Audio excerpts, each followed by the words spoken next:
Guilds. Nearly every fantasy show has them, from Konosuba to Goblin Slayer, and from Overlord to How Not to Summon the Demon Lord.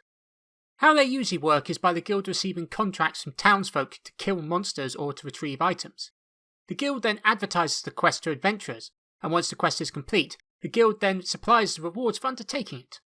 Additionally, they also usually manage the ranks of adventurers to determine which quests they can pick up. As derived from this bare bones description, the guild usually acts as a minor presence in the fantasy worlds they work in. But this is not the case in DanMachi, where I would argue the guild has a disproportionately large effect on the story. So how does the guild in DanMachi work? As with every anime guild, the guild in DanMachi has a guildmaster called Roiman Mardil. However, unlike the other guilds, this guild master is not the person who is actually in charge of the guild. That role belongs to Uranus, who is the god behind the guild. He was one of the first gods to arrive in the human world, and the first to give his fauna to mortals and form a familiar.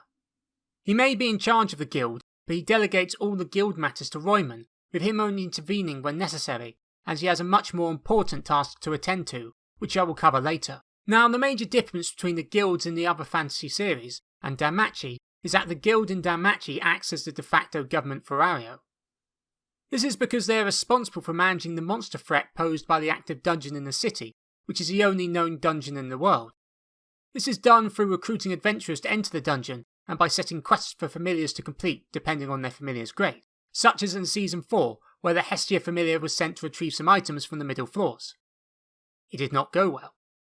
Furthermore, they provide assistance for new adventurers through giving them access to cheap weapons and armour, along with giving them a dungeon advisor such as Ina Fabel, who will try to keep them alive by advising them on what to do in the dungeon and areas to avoid.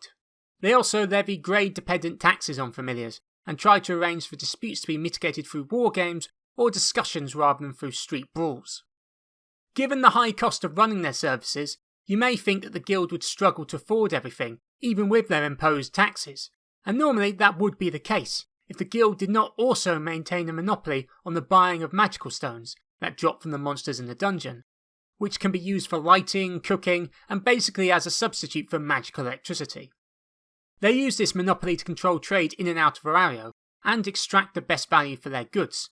This ensures they are able to afford the free services that they provide for the adventurers in Ario, and shows the reciprocal nature that the guild has with adventurers.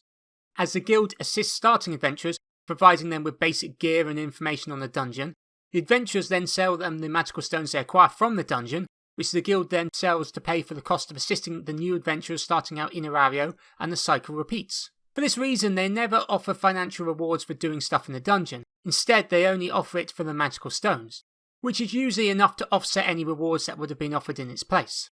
That being said, they do advertise bounties set on fugitives that are viewed as dangerous to Ario, with Ryu picking up a bounty on her after she murdered the Rundra Familiar and other members of Evilus following the events involving the Juggernaut.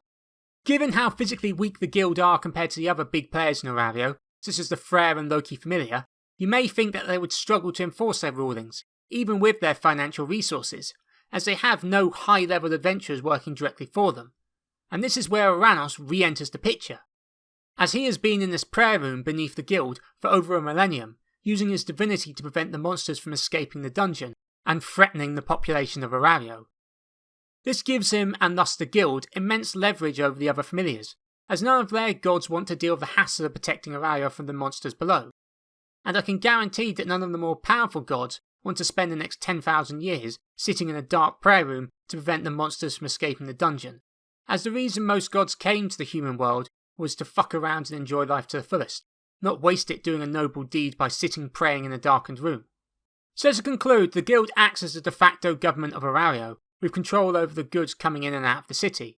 In addition, they arm, equip and advise adventurers to send them into the dungeon to gather more magical stones, while also trying to prevent the multiple familiars from ripping each other apart, although whether they succeed in this matter is up to debate.